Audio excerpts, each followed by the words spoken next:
And honestly, if you think about it, I mean, it was such a brutal injury, and Scadaboo is so fun, so beloved. He should have been the one to drink free. Now, did producer Steven screw up? Yes. So we love Cam Scadaboo here. We wish him a speedy recovery. It was awful. He should have drank free. You know what? Cam, if you're watching this, screw the sign, screw Steven. You drink free. You honestly drink free for the rest of the year, honestly. Yes. We love Scadaboo here. A miss by producer Steven, if you're being honest. Yes, I would say a rare miss, but a miss.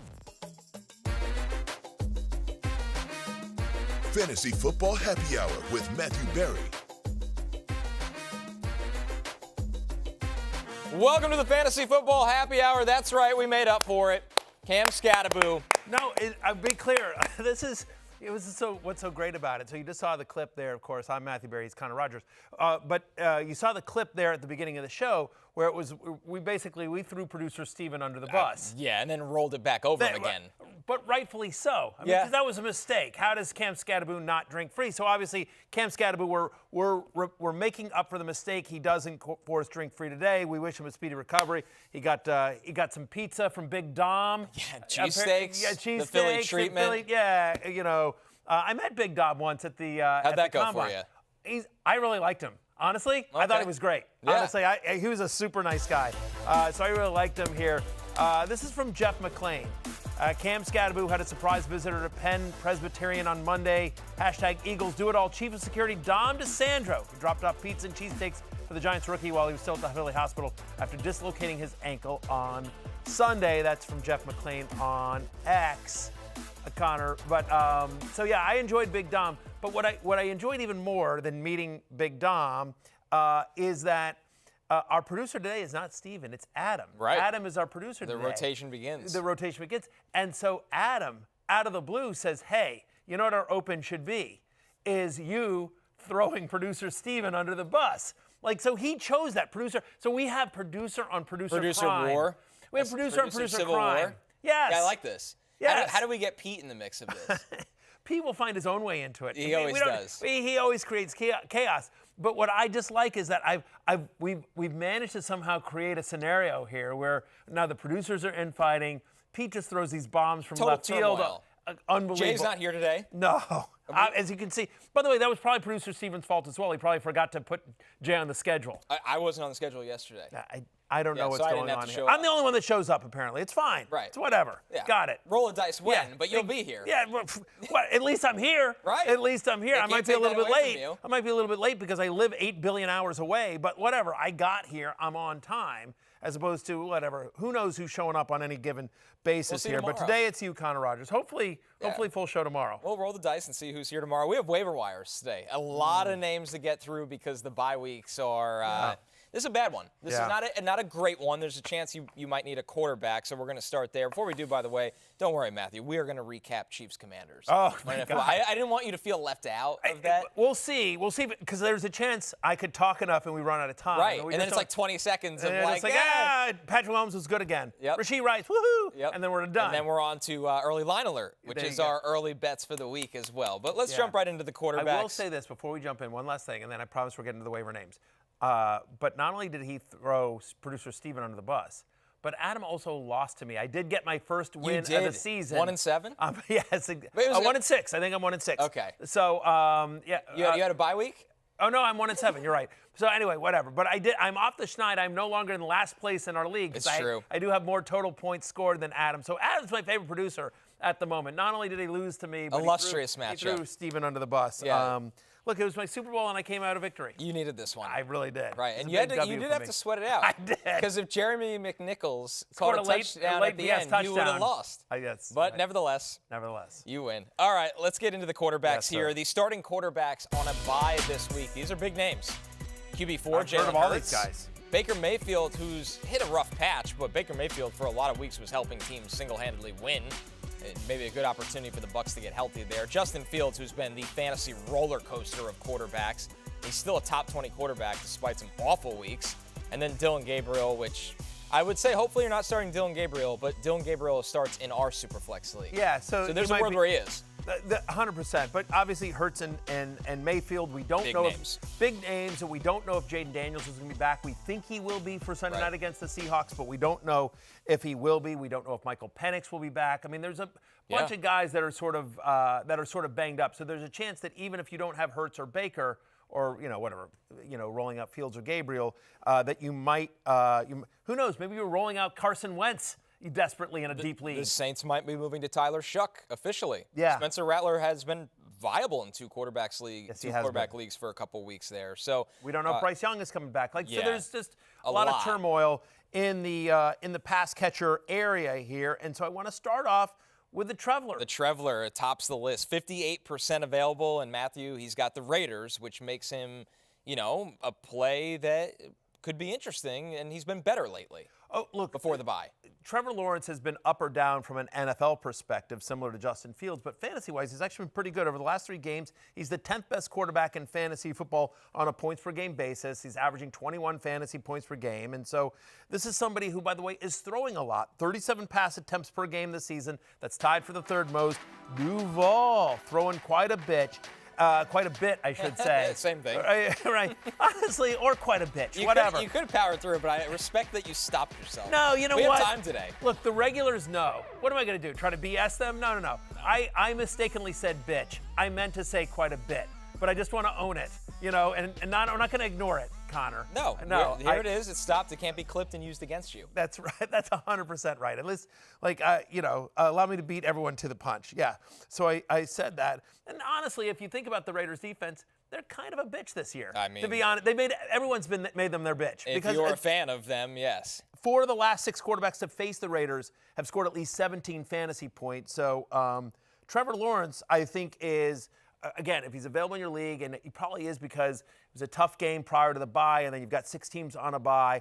Brian Thomas, again, we're wondering about his health, but we saw the Travis Hunter breakout before the bye. Hopefully, BTJ is a little healthier as well. They've been getting a little bit of production from Brenton Strange and Parker Washington. The usual cast of characters. Yeah. We'd like to see them feature Trevor. But the Traveler, anyway, the Traveler's out there in almost 60% of leagues, and he tops the list. I do feel bad, and I want to apologize here. I want to take one moment here to apologize to the social team here at FF Happy Hour, because they're the ones that have to clip all this, and now they're going to have to get around 45 seconds of bitch talk. The edit might be long. Yeah. Here comes Scattaboo. Connor, don't encourage him. I'm not going to lie. I do morph into a different character when it's just a 2-man show. Yeah. We have more time. Yes. I feel like, I don't have to toss the other person. Yeah. We can kind of stick on the really bad jokes and bits. Right. So, yes.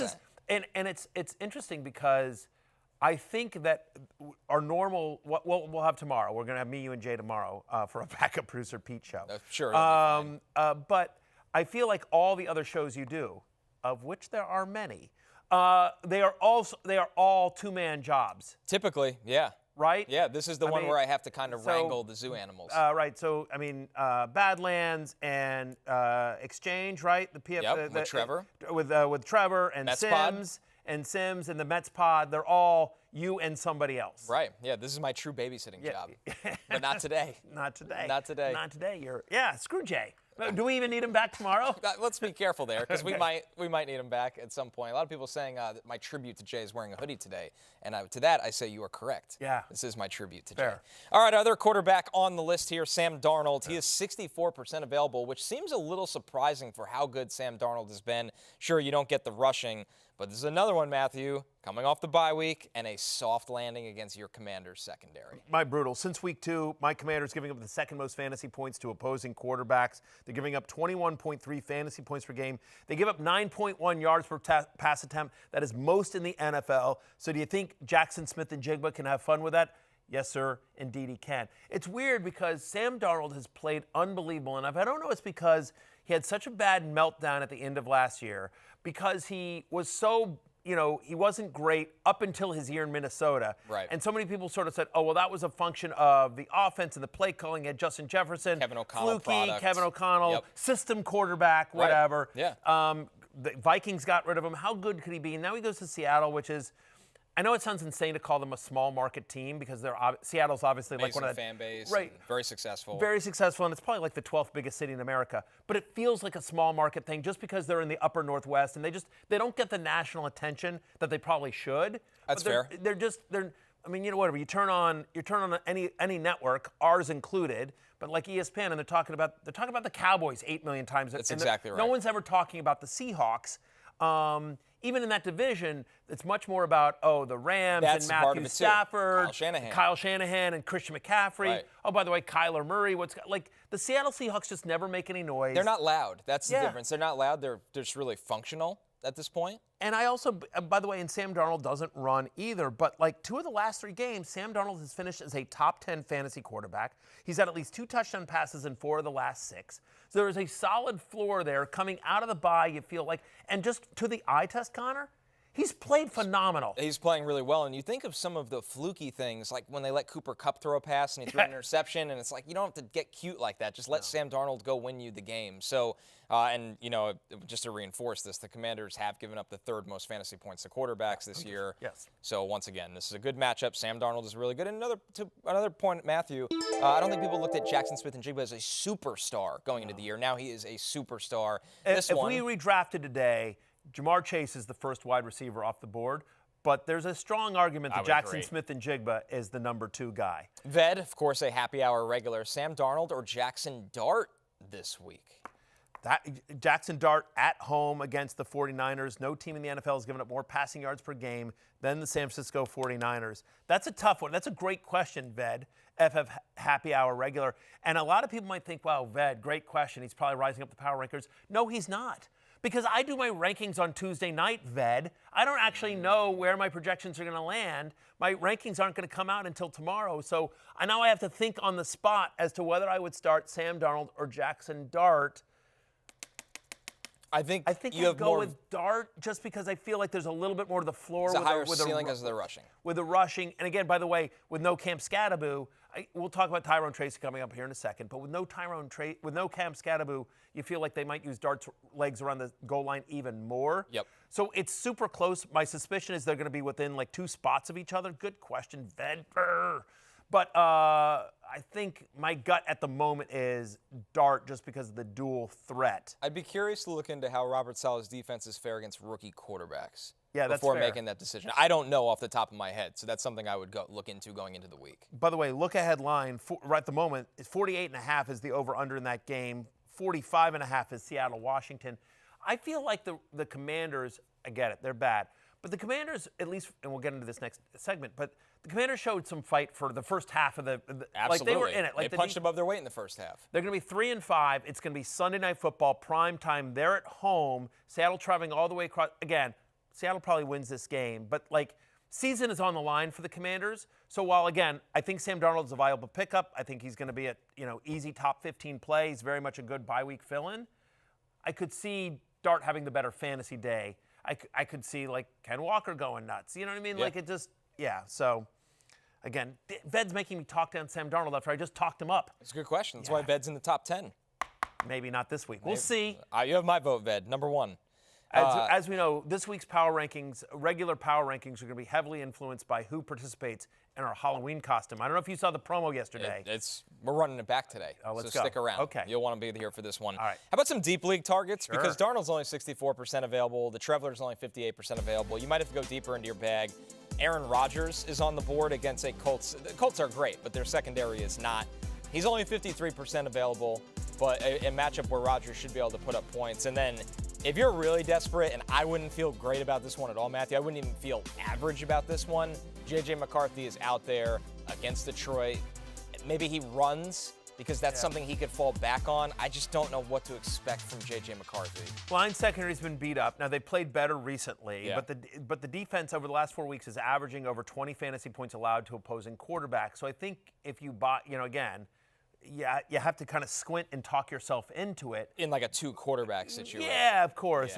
You have to squint and talk yourself into it, but he is throwing to Justin Jefferson, Jordan Addison, T.J. Hawkinson, in theory, right? In a game that should be fairly high scoring. It's 47.5, by the way, and the lines are 8.5-point favorites. So in theory, they're going to be throwing a lot in a game that should be fairly high scoring. The team total has got to be around like 18 to 20. Yeah, you're hoping for 2 touchdowns, maybe gets you a little bit of rushing, maybe gets you, 25, 30 yards. Again, it's not ideal, but if you're down, if you're in a league where you're like, I just lost Dylan Gabriel. Right. Yeah. This is a real situation. There are going to be people out there that have that situation.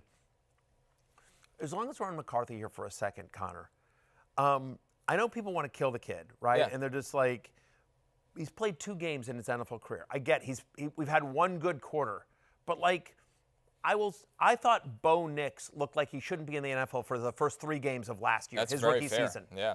He looked like, I'm like, oh my God, this is the worst quarterback there's ever, and obviously then Bo Nix led him to a playoff game. Right. Like Even Caleb had some really bad, that were on him, not just the environment in his rookie season. Go back and watch. Drake May had his bad moments. Drake May had his MVP bad, candidate Drake May. Go back and watch it because he played. This is back in the day when rookies played a lot in the preseason.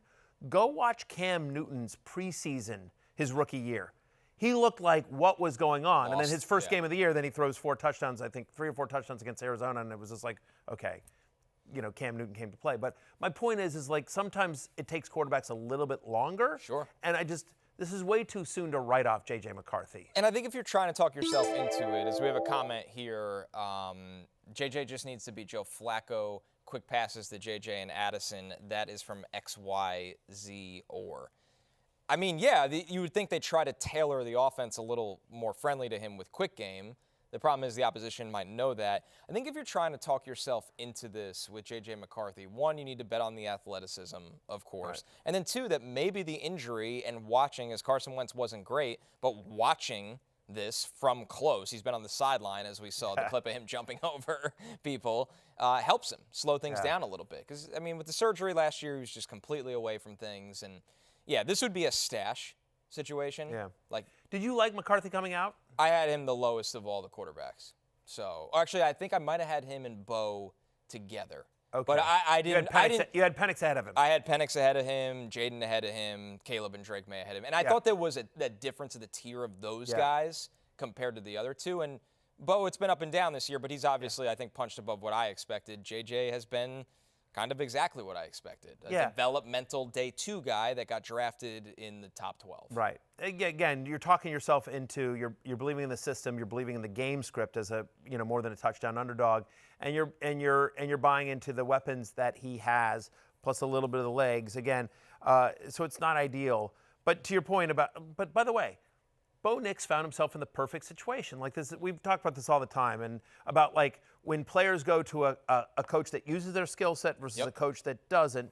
Sean Payton, I don't think Bo Nix is a star quarterback in many teams on the NFL, but in Sean Payton's system, it works.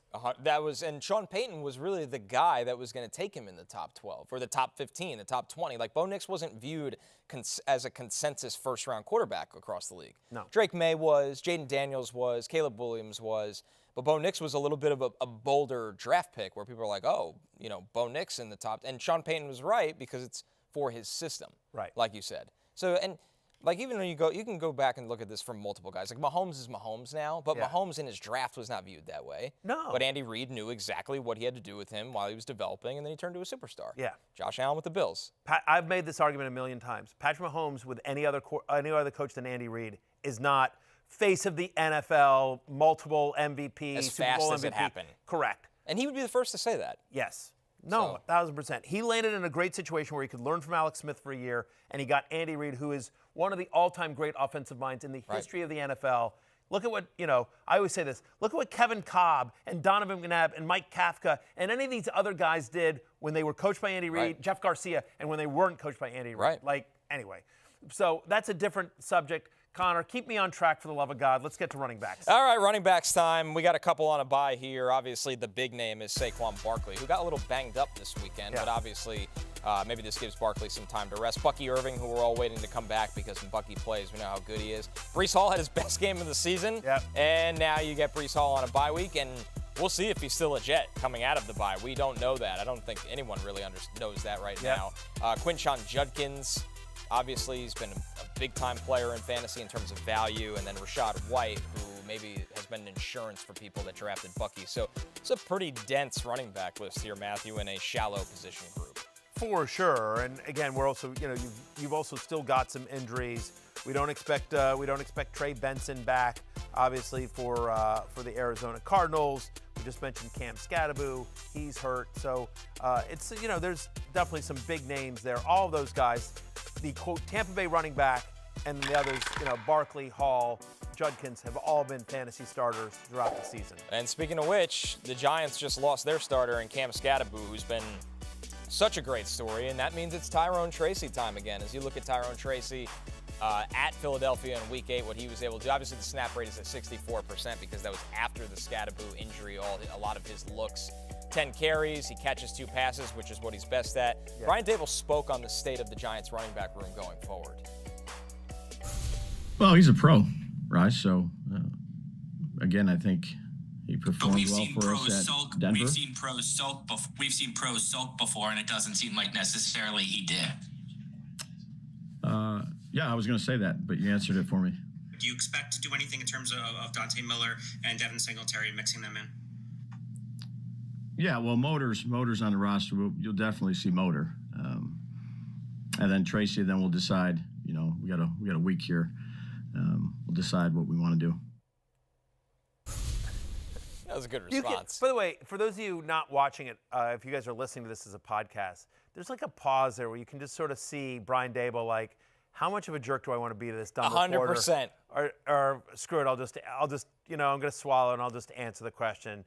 When he says Motor, that means Devin Singletary. A lot of people think he might have meant me because that, of course, was my nickname in college. And we called you that season 1 of yes. Little Happy Hour. Yes, exactly. You've changed to the Ankler. The Ankler, right. But But season 1 and the excuse of the Ankler, I was known as the Motor in college. Because I just want to clarify, because of your speed. No, because I like to motorboat. Oh, okay. Yeah. With speed. Sure. Yeah, sure. See, it's just kind of, protecting you there. Oh, boy.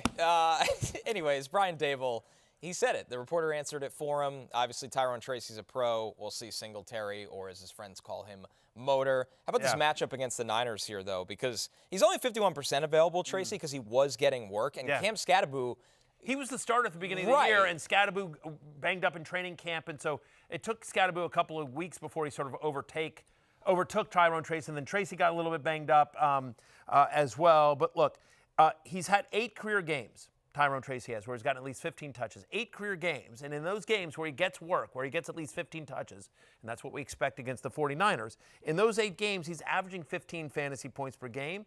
It's worth noting that the 49ers are bottom 10 in terms of most fantasy points allowed to opposing running backs. We saw Woody Marks go off against them last week as well. And so the Giants very quietly are 13th in the NFL in terms of running back fantasy points per game. 13th in running back fantasy points per game. Now, that is skewed a lot by the fact that Cam Scatterbo has scored a lot of touchdowns, right? So that's, he's just basically falling into the end zone. And I don't know that they're going to give it to, this is sort of what we were talking about with Jackson Dart earlier. I don't know that Tyrone Tracy gets as much goal line work as Scatterbo did just because they're different players, right. Connor. But might have a choice. Right. Yeah, but then maybe they use Dart a little bit more. They try to get a little bit more creative. But the fact of the matter is that the Giants' offense is a reasonable, passable. Like, is it an amazing offense? No, but it moves the ball. With Dart, it's been viable, acceptable, competent. Yeah. Right. Yeah. They fight. They don't look like they don't have these dead weeks that we've seen from them over the last year and a half. Correct. Right. Is it amazing? No. Can you get by with it? Sure. It's a little bit like me as host. Like, it's not your ideal situation, but can you get there a little bit? For a couple weeks. Yeah. Or a couple days. For you, a couple shows. Yeah, exactly. Right. So I do think Tyrone Tracy, he's the starting running back on a competent offense in the NFL and a team in which there are four viable running backs on a bye and more that might be a little bit hurt. So I do think Tyrone Tracy, more of a high-end flex than low-end RB2. Which answers Aloha Brick's question here. What is your confidence level in him being an RB2 or higher?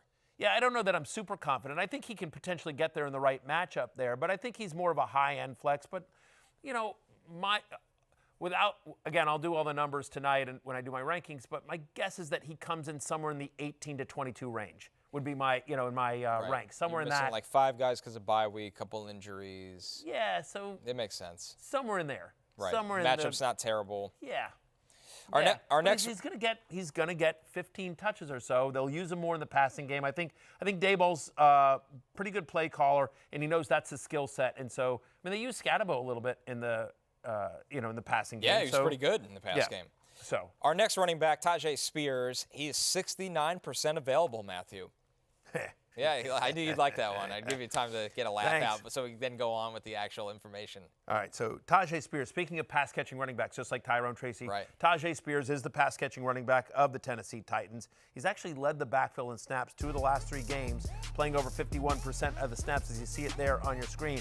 Why is that? Because the Titans are usually down. Always. And when they're down, they're throwing. And when they're down on throwing, it's Tyjae Spears, who is out there 3 straight games with at least 3 receptions. He's got a double-digit target share in that time frame, and it's worth noting that the Chargers, that's who the Titans play this week, the Chargers, your Los Angeles Chargers of Anaheim, allow the 4th most fantasy points to opposing running backs. They don't always bolt up. Yeah. That's a sneaky one. It is. Yeah, their front has regressed a little bit this year. How about this one? And we think there's going to be no problem with Justin Herbert and company moving the ball against the Titans. Right. Cannon, start Tyjae Spears or Woody Marks, RB2 fill-in, full PPR. I think it has to be Woody, right? Yeah, it's just better offense, more explosive player.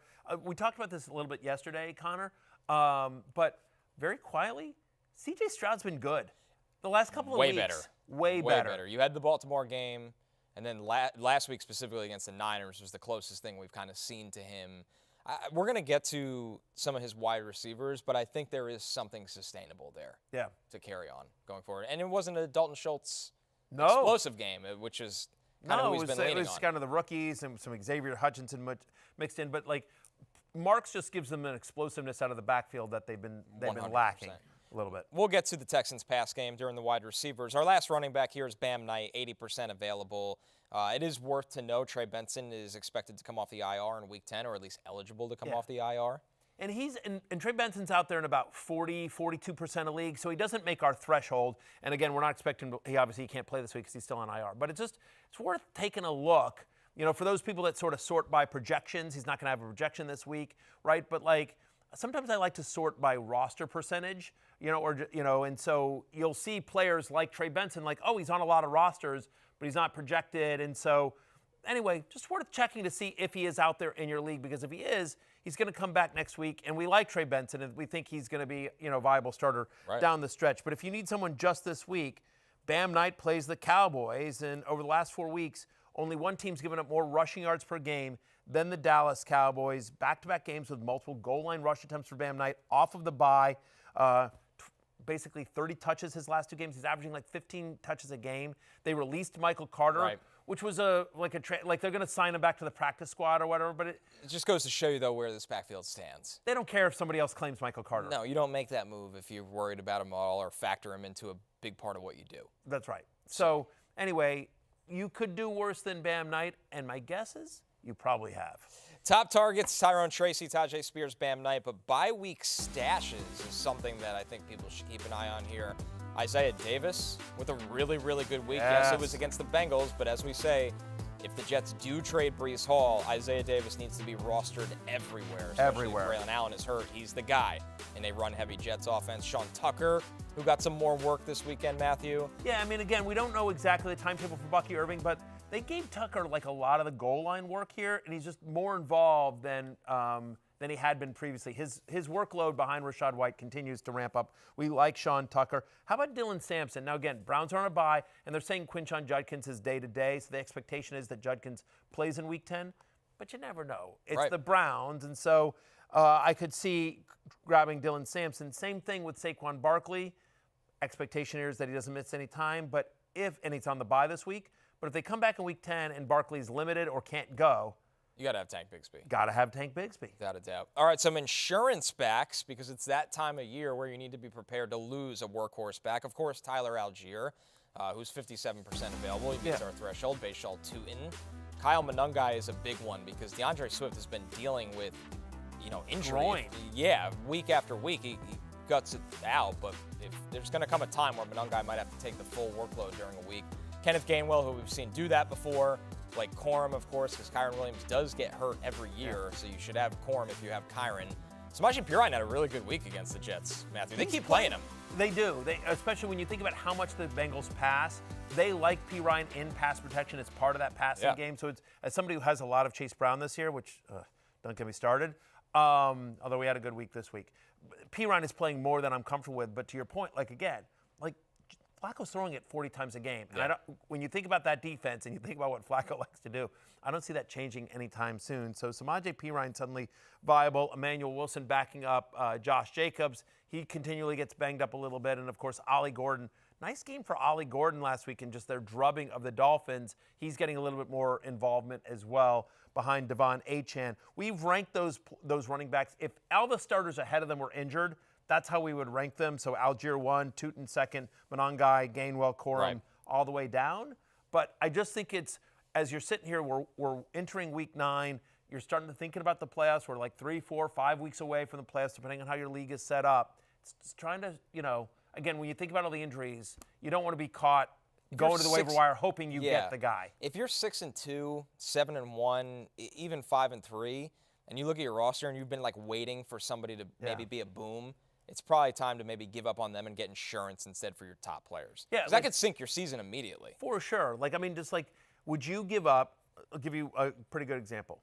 Like a lot of people, and I'm one of them, sitting on Brashard Smith. We love Brashard Smith, right? Looks good when he touches the football. When he touches the ball. He's part of the Chiefs. But if you had Bijan Robinson, would you drop Brashard Smith to grab Tyler Algier? And I would. You have to at this point. Yeah. Unless I'm, a 2 or 3 win team hoping I have something there that helps me turn things around. But no, I agree. You have to have the insurance for your best player. Producer Adam says there is breaking news into the happy hour set. Let's go ahead. This is from Ian Rappaport of NFL Network. Sources, the future is now in New Orleans, with the hashtag Saints making rookie quarterback Tyler Shough their starter. Spencer Rattler now heads to the bench, while the second rounder moves to the forefront in the decision Coach Kellen Moore informed them of today.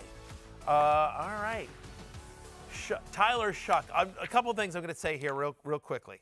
First off, the news you just heard is producer Adam sending a note to all of our bosses here at NBC asking, can we get a delay button? Because Tyler Shough as a last name, just lots of different ways that I could get the entire show canceled. Yes, it's this is going to be a tough one to navigate for all of us. This is a tightrope. Second thing is, Connor, for people that Tyler Shough was a guy that I think people were surprised that he was one of the guys, the quarterbacks, I feel like during draft day, where people were like, wait, they're drafting Tyler Shough ahead of Shedeur Sanders? Right. As Shedeur Sanders continued to drop, and of course we know Mel Kiper famously, and other people had Shedeur Sanders very high. Yeah. And as Sanders continued to drop, which was the story of the draft, Tyler Shough, I felt like, was one of the guys. Him and Dylan Gabriel were two of the guys that people were like, wait, that guy went ahead of Shedeur Sanders? Gabriel was the pinnacle of it, but I think Shough caught a lot of people by surprise. 7-year college player, transferred multiple times, really figured it out at Louisville. Somebody that has a big arm. Yep. I'm excited for him in terms of, and maybe he gets traded, but Rashid Shaheed is somebody that gets a little bump from this because Shough can throw the ball down the field, I think better than Spencer Rattler. So, this is someone that they valued a little higher than everyone else. They used a top 50 pick on him, but the rise was real. It was very clear for the last 2 months leading up to the draft that Tyler Shough was going to be at least a day 2 pick. And I'm curious what the ceiling is for someone like that because he is an older prospect. He's had a lot of injuries throughout his college career. That's how you are a 7-year college player. I don't think he's a great athlete. I don't think he's going to run out of desperation. He's not going to run as a part of Jackson Dart. You're not getting that. So you kind of hope that the deep ball factors into the Saints offense now. But they could with Kellen Moore. I think so. Fantasy-wise, all right, so we've just gone through this very quickly here. I want to go back, down to the bottom of our list. For the Tyler Shough, so the Saints this week are at the Rams. Rams off the bye. Not a fun place to be dropped into. But I'll just Tyler Shough or J.J. McCarthy this week. Man. Yeah. This is a tough one. So J.J. McCarthy on the road at Detroit.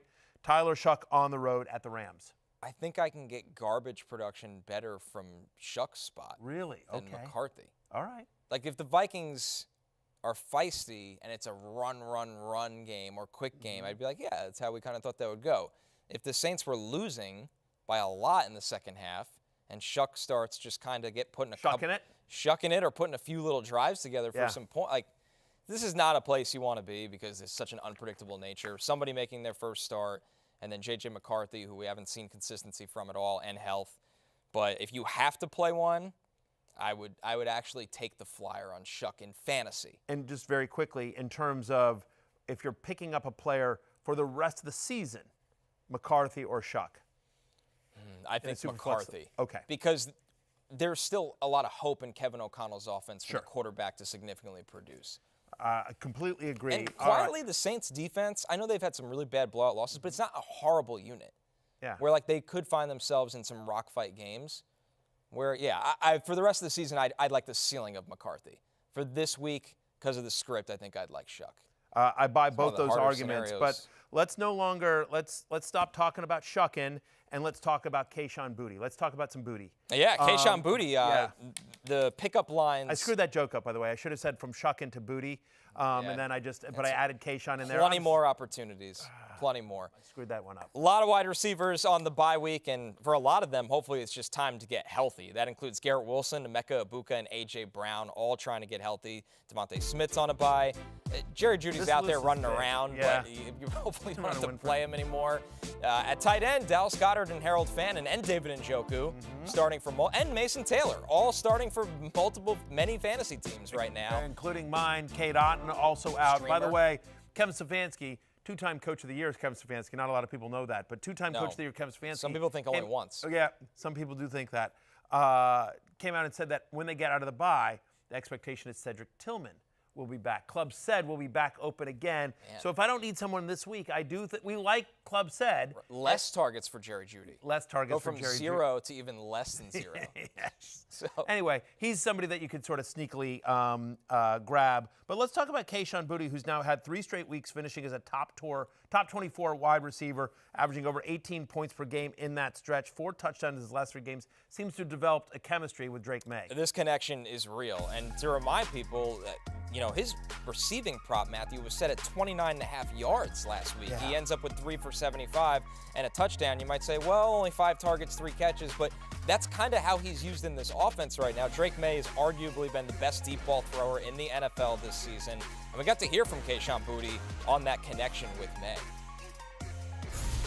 The team only going to be as good as the receivers and the quarterback work. We're not going to sit here and run the ball 50 times a game. You got to balance the offense out. So I think what's important just being there when he need me. I was joking with him last week about MVP too. He don't like to hear it, but I think it's the truth, But I think just we got to keep it going, Halfway through the season, we just honestly getting started. All right, so Kayshon Boutte now 3 straight weeks finishing as a top 24 wide receiver, Matthew, in an offense that's trending upwards. Falcons this week, but then at Tampa Bay, home to the Jets, at Cincinnati. Those are 3 great really pass defenses that you really like after the Falcons. Hey, Connor, how about Christian Watson? We saw him make his return on Sunday night for the Packers. Looked like Christian Watson, They slow played his return. They opened his practice window almost a month ago, and you're kind of sitting there like, oh, boy. But it was actually a good idea because he looked full throttle, ready to go, caught all 4 of his targets for 85 yards.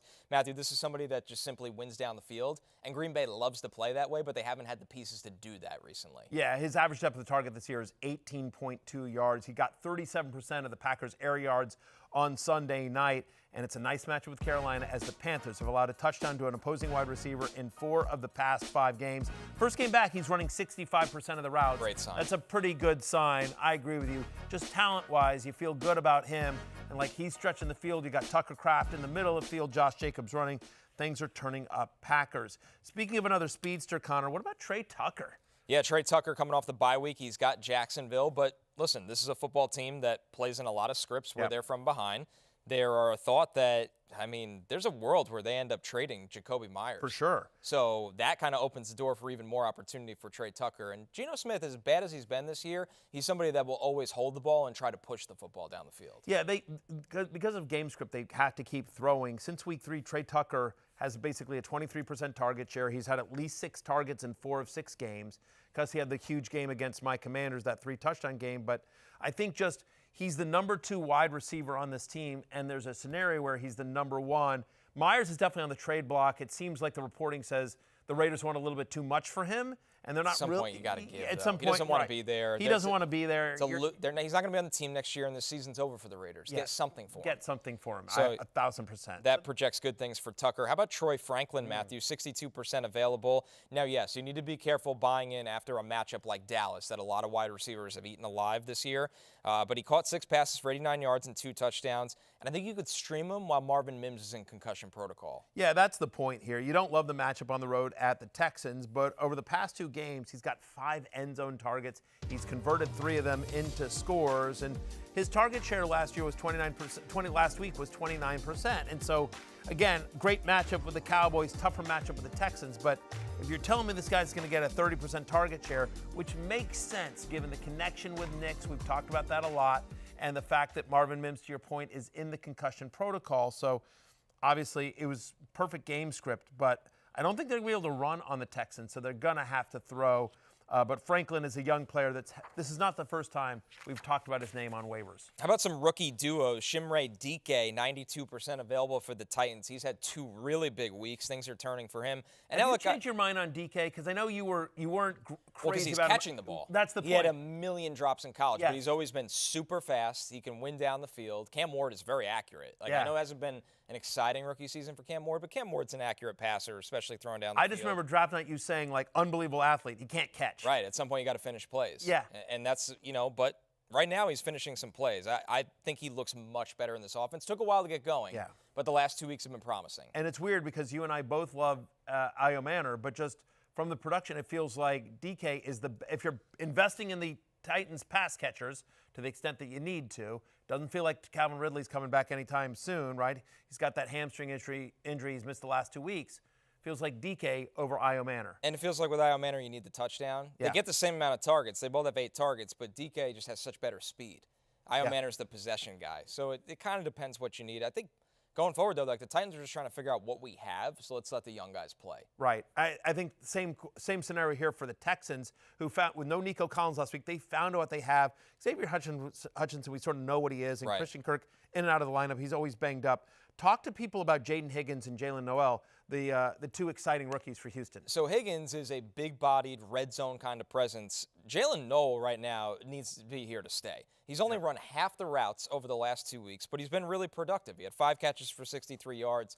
He's somebody that's a quick separator. This line does not protect. C.J. Stroud needs to get the ball out. Noel, I think, is arguably the best separator on the team right now. Keep playing. His utilization needs to go significantly upward the next couple weeks. And I think you will see it because, again, as you said, over the last 2 weeks, he's had back-to-back games with 60 receiving yards. He's been targeted on 29% of his routes. So targeted on basically almost a third of his routes. Again, targets are earned. And so the fact that Noel's been able to get open when he's gotten an opportunity, and oh, by the way, C.J. Stroud has looked better over the last couple of weeks, I think is indicative. Shout out to our guy, Dr. Denicardi, who brought him up on Friday as a flexual frustration play. Had a nice game, this past weekend, 5 for 63. Certainly could have done much worse in a bye week situation. To recap the top targets, Kayshon, Boutte, and Christian Watson looking really good for both of their quarterbacks, especially throwing down the field. Trey Tucker's opportunities could go upwards if Jacoby Myers is moved. Troy Franklin in streaming territory as Marvin Mims in concussion protocol. The Titans getting a look at their rookie duo wide receivers in Chimere, Dike, and Elic Ayomanor. And the Texans are doing the same thing for their young wide receiver duo from Iowa State, Jayden Higgins and Jaylen Noel. Let's close things out here, Matthew, with tight ends. We talk about Juwan Johnson every week. He's still 68% available. Yeah, people don't want that championship pedigree, of course. A member of the first Live at Noon on the Cock championship run, Juwan Johnson. Back-to-back games now with double-digit fantasy points. He's finished as a top 13 tight end, 5 of 8 games this season. Does the Tyler Shough news change your opinion on Juwan Johnson as a viable streamer? We really haven't seen Taysom Hill either, by the way. It's just more of the same, right? You just hope for 5 catches and 50 yards. Yeah. And if you get 10 points from a streaming tight end, you're probably pretty happy about that. So Juwan Johnson, you, once again, could do much worse. Yeah, so 2 guys that are on a bye that either might be still available in your leagues or they might get dropped, and so you can pick them up after the initial waiver run goes, is Harold Fannin, who over the last 4 weeks is a top 9 fantasy tight end. He's averaging over 13 points per game, has a 20% target share. David Njoku rumored to be on the move at the trade deadline as well. And, of course, Mason Taylor that we've talked about a lot for your Jets there, Connor. Guy's averaging over 6 targets a game. And he looks good. You could see the difference in Mason Taylor out there, why he's one of their top targets, and that's not going to change. That was an unbelievable touchdown. I mean, I don't know why Breece Hall threw that, but like just reaching over and grabbing it, that was a great play by Taylor. Have you in your life ever seen a skill player on a trick play throw the ball away? No. Never. Never. They have to throw it. Of course. God bless Jamison Williams last year in the playoff game. Like, had no business throwing Cooper it in Kupp double this coverage. year. Right. They have to throw it. And Breece Hall for him. Like, I finally got my chance. It worked. Yeah, this is my only time. If you need a defense streamer, well, here's a couple options for you. The Rams against the Saints, a quarterback making his first start. Jacksonville against the Raiders, who have just been really miserable. And it's been a tough year for Geno. And then the Bears against the Bengals, although I'd be a little careful with that one. Joe Flacco. Yeah, exactly. Flacco gets the ball out quickly. They scored against the Jets. They just couldn't stop the Jets. That's right. So be careful against anyone with the Bengals. Right. It's officially spooky season at the happy hour. Oh, so and spooky. We want to see your costumes. Post your fits using the hashtag FFHH Halloween, and we'll post them on Friday's show. Just ahead, how high should we be ranking Travis Kelce and Rashee Rice moving forward this season? We're recapping Monday Night Football briefly after this. My wife bought us a couple costume that I said you have to return this because it's way too dirty. That's a lot for you to say. I know. How bad you understand is this? that? I'm not going to guess. I'm going to tell you in the commercial break. Yeah, that's a good I idea. literally can't even say it on air.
I mean, he's just like the true Chiefs chief. I mean, he is the guy that's been here through the whole thing, been here with Coach Reid the entire time, and he helped set the culture. You know, he helped set the culture of what it means and to play for Coach Reid and to play in Kansas City, and I was able to come in and have that guy to rely on. And so he's breaking all the records now, and he's all about the team, so I want to make sure he gets that. Hopefully we can get another football for him later in the season when he actually breaks the record. That was Patrick Mahomes, of course, talking about Travis Kelce's big touchdown.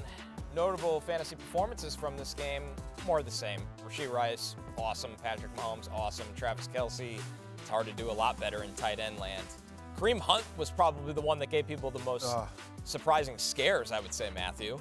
Yeah, I mean, touchdown merchant. He is a touchdown merchant, and but if you start Kareem Hunt, that's what he needs a score. Right. He's not particularly efficient. He's not really involved in the passing game, but they do use him when they're in close. Found him in the end zone on a passing touchdown as well. Mahomes was scrambling around, just sort of found him back in the end zone. Huge game for Rashee Rice, which could have been even bigger. He scored what we thought was the first touchdown of the game, and then elbow down on a rushing touchdown. They used him in the backfield, elbow down at the 5-inch line, and so Kareem Hunt then vultures that for the first touchdown of the game. But I don't know that there's a massive takeaway here. My takeaways here are that huge game for Kelce, awesome. I don't know that there's anything to do with it. I think it was probably a better game than he deserved. Like the huge ball blown went coverage off his hands and yeah. Right. Like his big play was like he was staying into block, and then Mahomes just had all day, and then eventually Kelce was like, all right, screw it, I'll go out into the flat, and there was literally no one there, and he ran for like almost 40 yards, catches the touchdown. But over the past 4 weeks, he's been a top 3 tight end. Kelce is Kelce. I think this is probably a peak, but I also don't know what you're going to get for him, so you keep rolling him out here. I will say it's clear that since Rashee Rice came back, Xavier Worthy is clearly the number 3, if not worse, in the pecking order here. Talented player, Connor, but since Xavier Worthy came back in week 4, he's just wide receiver 38 on a points per game basis. He's been under 55 receiving yards in 4 of the past 5 games as well. They're just, when you've got Kelce and it feels like Worthy is closer to sort of all the other guys, the Jujus and the Tyquan Thorntons, than he is to sort of Rice and Kelce, who are the top of that pecking order. Right. So much of their game plan is based on Rashee Rice now being back. And then, like you said, the rapport he's had with Kelce isn't going to change anytime soon. One quick thing on the Commanders. What do you do with Deebo Samuel? I think you have to keep rolling him out here. I mean, like, again, bad day at the office, Real right? Real bad day at the office. That drop, which counted as an interception for Marcus Mariota, was entirely on Deebo. That was a brutal catch. That was a brutal play. That was just a backbreaker. Over the last 2 games, he's been bad, right? Under 5 fantasy points per game, 26 total receiving yards. He's been under, but I think part of the argument is I sort of chalk this up to Marcus Mariota. 2 of the 3 starts that Mariota has made, he's been under 5 fantasy points. Ultimately, again, you can call me a homer, I think we like this offense. When this offense is rolling, Kingsbury's a hell of a play caller. I mean, you saw it, like, they moved the ball. Like, it was like the 2 turnovers, and then, like, I thought they got a bad spot on the 4th down with Zach Ertz. Like, that should have converted, so that was a turnover on downs. But, like, the Chiefs are a really good defense, and the Commanders moved the ball for much of the first half with a backup quarterback. So I'm not ready to bail on Deebo yet, because I think that at full strength, with Jayden Daniels behind center and Deebo and McLaurin, this is a team that can move the ball. And they use him in a variety of ways. They like him in the backfield. I get it. It's been 2 tough weeks. I'm hanging with him for at least 1 more week. I'm with you. I think Jayden's presence creates so much more space for a player like Deebo that his whole game is, can you get him the ball in any kind of space? And Jayden quietly is one of the best quick deciphering passers in the league as well. So I don't think there's anything you're doing with Deebo. Matthew's Commanders are back in primetime again, by the way. Hey now. Week 9, Washington will host Sam Darnold and the Seahawks, and Football Night in America will lead you up to kickoff beginning at 7 p.m. Eastern on NBC and Peacock. Still to come, our favorite early week bets on sides and totals. Last call is next. Tough game.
DraftKings Sportsbook is an official sports betting partner of the NFL, and new customers can bet $5 and get $300 in bonus bets if your bet wins. Download the app and use promo code FFHH when you sign up.